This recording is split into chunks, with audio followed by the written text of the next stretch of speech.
Let's give a huge, respectful round of applause for the great HURBY Lovebug, the super producer.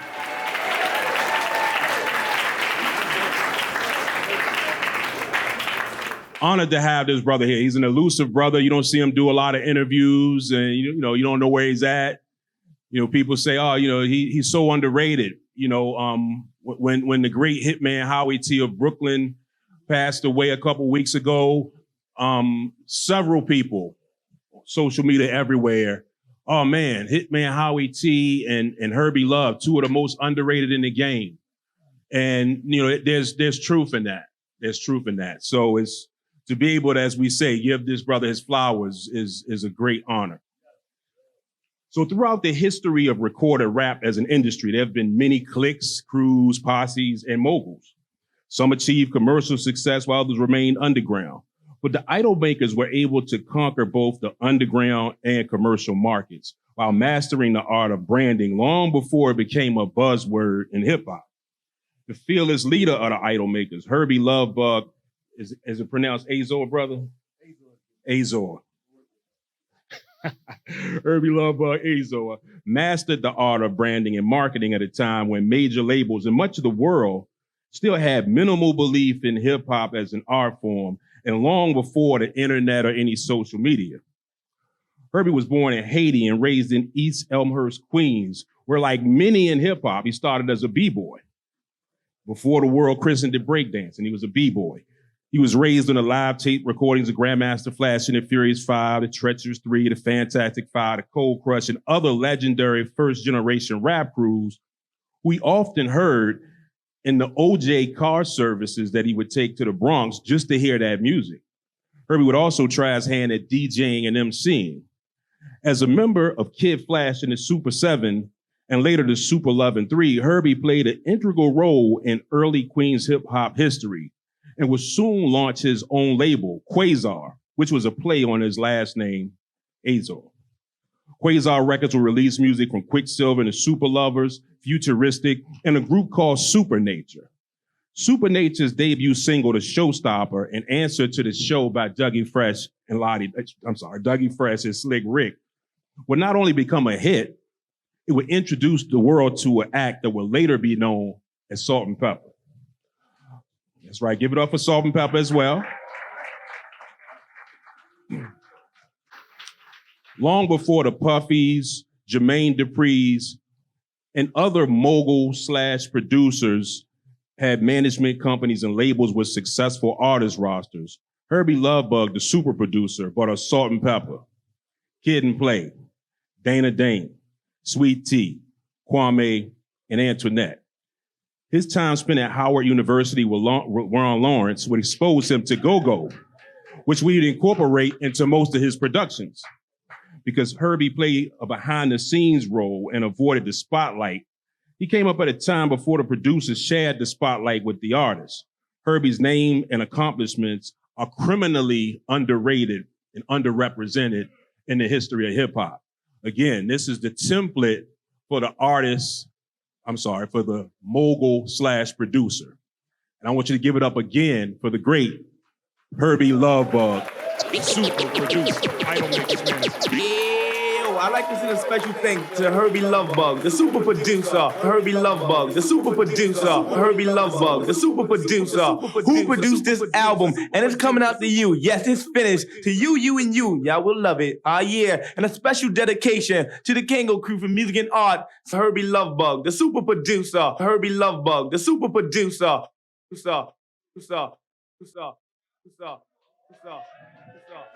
Yo, Herb, take it from the top. 1, 2. My mic sound nice. My mic sound nice. My mic sound nice.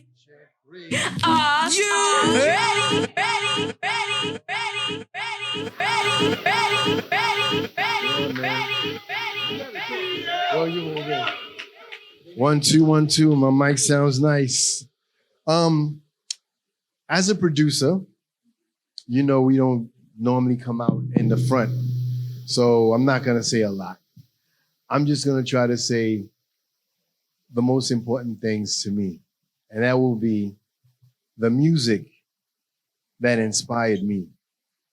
It came from Grandmaster Flash, the Furious Five, the Cold Crush, Tilo Rock, Treacherous 3, the Funky 4 plus one more.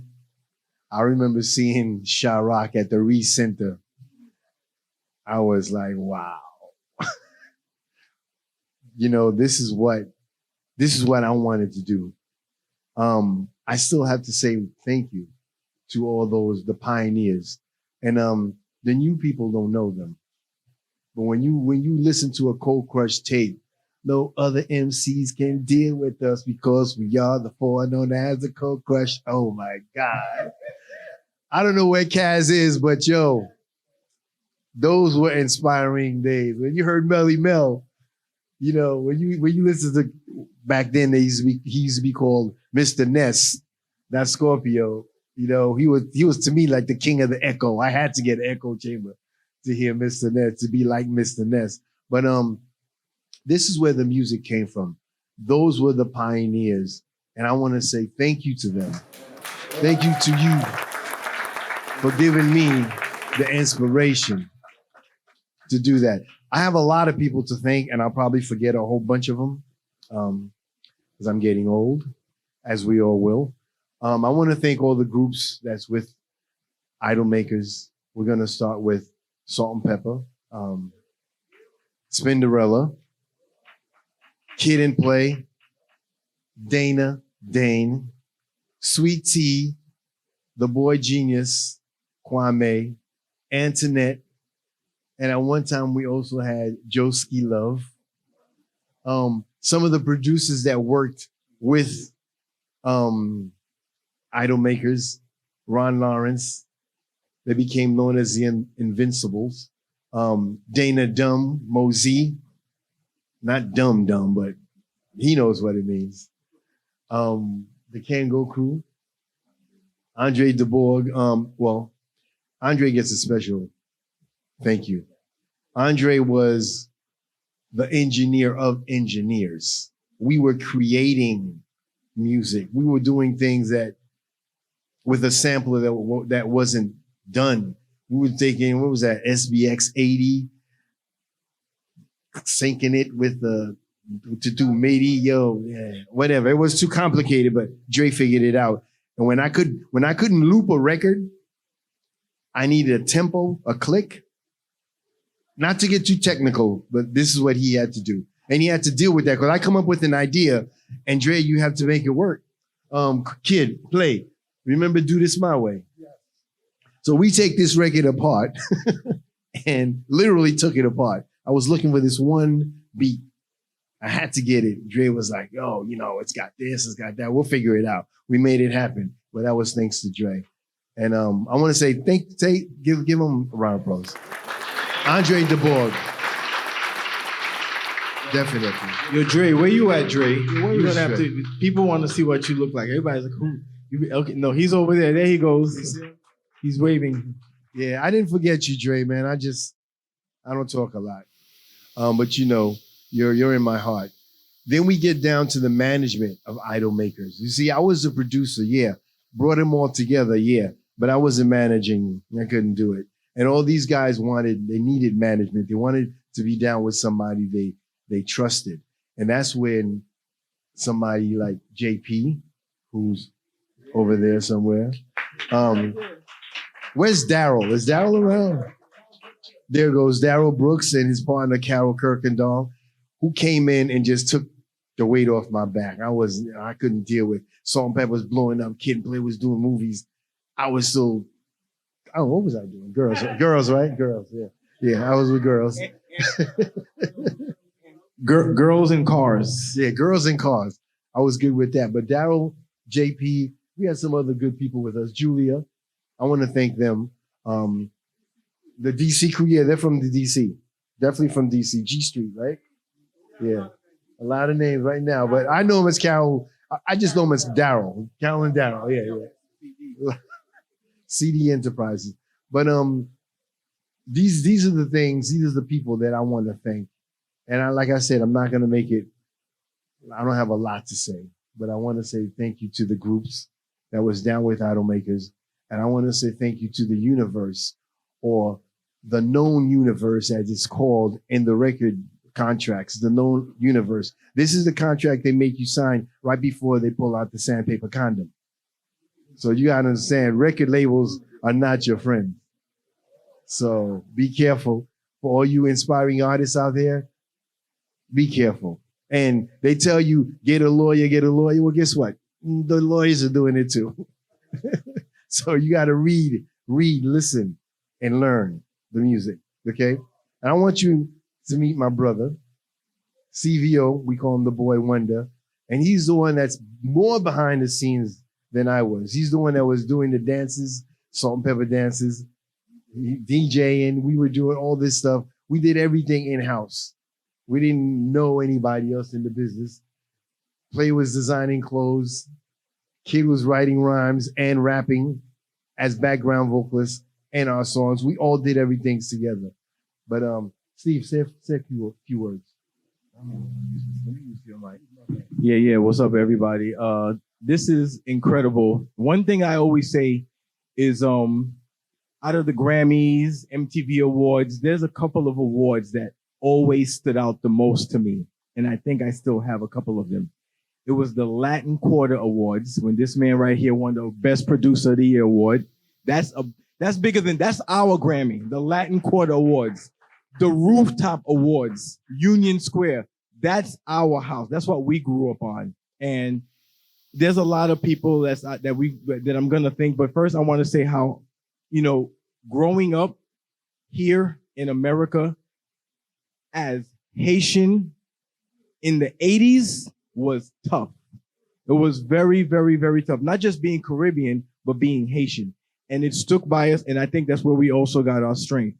There's a lot of people, I think everybody here, I have a story, a good story and a bad story with.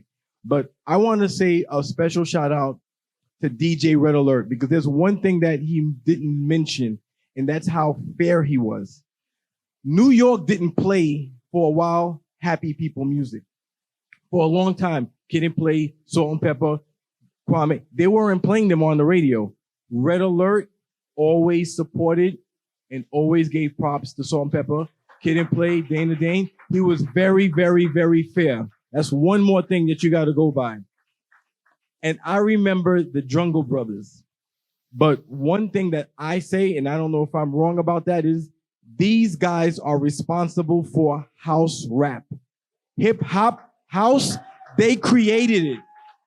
I don't care whoever else came after them, they are the creators of hip house in my book. All right? I'm gonna give a special shout out to the Invincible Men, the producers that was down with Idol Makers and HURBY, Fingerprints, they were also the writers. I was 17 years old, failing math class, but writing, co-writing songs like Push It and Shake Your Thing and stuff like that. And me and Kwame getting in trouble in art class because we're passing the mics back and forth instead of, rapping and stuff like that. I'm not gonna go too much further than that, but I just want to say so much to like Daryl, who's in the house, JP for putting this up together. There's so many people that's not here today that really deserves this, to be here today. Like I said, I got a story with everybody from Antoinette to Play. This is a real stick-up kid. I remember we almost got arrested together. We weren't doing nothing that day, but we were dirty. Yeah, me and Wiz almost got jumped. Me and Kwame. Kwame was there too. You got punched in your face, right? Okay. I think I throw that in there. But anyway, there's so many stories to say. When they say the house that rap built, that's definitely what 2711 Humphrey Street was. You come there from the dancers. We got Radia in the house, Kid and Play dancers, Salt and Pepper dancers. We don't really give props to the dancers, but hip hop has. Okay, yeah, I used to dance too. Shh. All right, right. Thank you very much, Riz. But the dancers, not just the break dancers, but the hip hop dancers play a huge record. I want to give a shout out right before I leave to all the people that was doing Happy People music. We got a lot of bad rap because we weren't talking gangster stuff, all right? But I know for a fact your real hardest rappers weren't talking gangster stuff. Rakim, he never cursed. Big Daddy Kane didn't have to curse. Melly Mel, Grandmaster Flash, they didn't have to curse. I don't know if they were altar boys, but the real hip hop didn't have to go dirty to get their point across. I have no problem with gangster rap, but the dancing, the happy, the just want to party. Sometimes we just want to party, man. We want to leave that life behind, all right? That's why hip hop started with, right? I'm gonna pass the mic back to Herbie. One last thing I want to do is I want to thank the Hip Hop Museum for even thinking about us. And I'm sorry for being so elusive and just the way I am. I like to be back there. And D-Dot, Angeletti, if you're still here, man, thank you. I Don't Make His Posse. I love you all, man.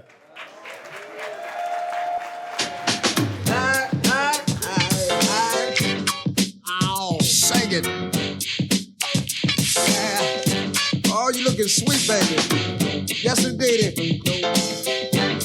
Funky.